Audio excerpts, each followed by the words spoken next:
सिमरन जी, आज आपने जो प्रेस वार्ता रखी है, किस संदर्भ में प्रेस वार्ता रखी है? पहले तो आप सभी पत्रकार बंधुओं को बहुत बहुत धन्यवाद। जय जय श्री राम। मैं सिमरन गुप्ता हिंदू शक्ति दल का राष्ट्रीय अध्यक्ष हूँ।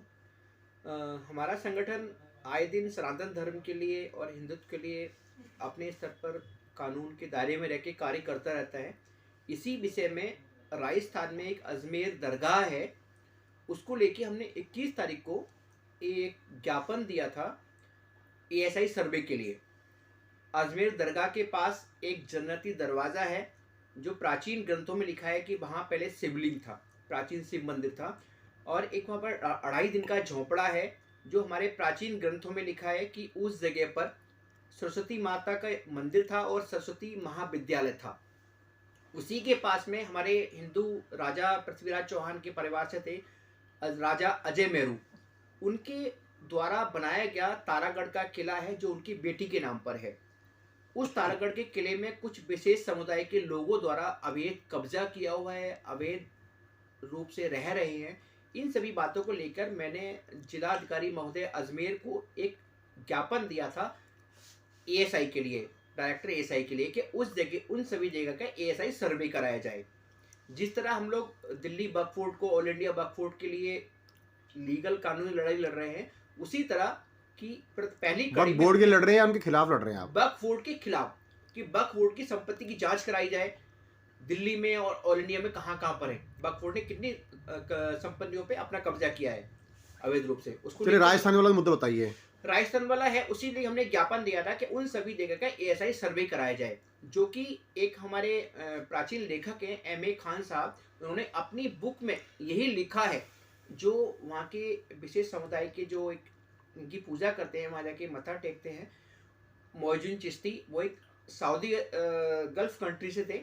उन्होंने औरंगजेब के साथ मिलकर यहाँ पर उस मंदिर को और स्कूल को, सरस्वती विद्यालय को तोड़कर 2.5 दिन का झोंपड़ा बनाया और जन्नती दरवाजा बनाया।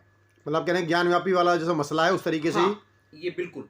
तो आप चाहते हैं कि जो ज्ञानव्यापी में सर्वे जिस तरीके चल रहा है, जो चल रही है, उसी तरह का सर्वे की मैंने मांग की थी। और जो उस बुक किताब में, खान साहब की किताब में लिखा है, वही मैंने वहाँ बयां किया था, वही मीडिया के सामने बोला था। उसको लेके विशेष समुदाय के लोगों ने मेरे खिलाफ कई जगह शिकायत दी, डीजीपी राजस्थान को दी, डीजीपी मुख्यमंत्री महोदय राजस्थान को दी, एसएसपी अजमेर को दी। कई जगह राजस्थान के जगह जगह जिलों में मेरे खिलाफ शिकायत की गई। उसी के आधार पर मेरे खिलाफ एफआईआर हुई है, जैसे मुझे पता लगा है, मुझे पहले ही पता लग गया था। और कल मेरे कंसर्न थाने में ये राजस्थान पुलिस के लोग एक नोटिस दे के गए और मेरे घर पर भी गए। घर पे बताया उन्होंने कि ऐसे ऐसे है, ये आपके खिलाफ नोटिस है, 7 दिन के अंदर आप राजस्थान अजमेर आकर कंसर्न थाने में अपने बयान दर्ज कराओ कि आपने किस आधार पे बोला। उसको लेके मैं आपके द्वारा कहना चाहता हूँ, जो मैंने बोला है वो प्राचीन किताबों के आधार पर बोला है, जो हमारे ग्रंथों में एक खान साहब है, खान साहब ने अपनी बुक में लिखा है, उसके आधार पर बोला है। और जो 2.5 दिन का झोंपड़ा और जन्नती दरवाजे के बारे में लिखा है, वो चाहे तो कोई गूगल पर भी सर्च कर सकता है, उस पर भी लिखा है सारी बात डिटेल। अगर मैं गलत हूं तो लिखने वाला भी गलत है, उसके खिलाफ भी एफआईआर होनी चाहिए। जबकि प्रशासन को भी पता है कि मुझे विशेष समुदाय द्वारा जान से मारने की थ्रेड है, मुझे मेरे पूरे परिवार को, मुझे पुलिस से सुरक्षा भी प्राप्त है। उसके बावजूद किस पुलिस से सुरक्षा मिली हुई है आपको? जैसे कि जो पीएफआई बैन हुआ था और वक्फ बोर्ड का केस चल रहा है, धर्मांतरण का केस चल रहा है यूपी में, है ना, उसको लेके मुझे 2 साल से पूरे परिवार को मारने की थ्रेट थी। घर पर इलीगल अवैध रूप से हथियार भी आए, है ना, और एक उर्दू हिंदी में लेटर आया, उसको लेके मेरे खिलाफ मैंने जो मुझे जान से मारने की धमकी थी, उसको लेके एफआईआर भी दर्ज है। तो आपको सुरक्षा किस पुलिस से मिली हुई है? मुझे दिल्ली से सुरक्षा प्राप्त है। तो अब आप क्या आगे क्या मतलब चाह रहे हैं क्या, क्योंकि आप हिंदुत्व की बात, आवाज उठाने की बात। मैं आगे एक बात करना चाहता हूँ और एक बात पूछना चाहता हूँ हिंदूवादी नेताओं से, क्या मैं और मेरे जैसे युवा हिंदुत्व के लिए कार्य कर रहे हैं, क्या वो उनकी नज़रों में गलत है? जो हमारे बड़े बड़े हिंदूवादी संगठन हैं, जो हमारे भीष्म पितामह कहलाते हैं हिंदूवादी संगठन, आज मेरे साथ कोई भी नहीं खड़ा है, छोटा क्या बड़ा कोई भी हिंदू संगठन नहीं खड़ा है।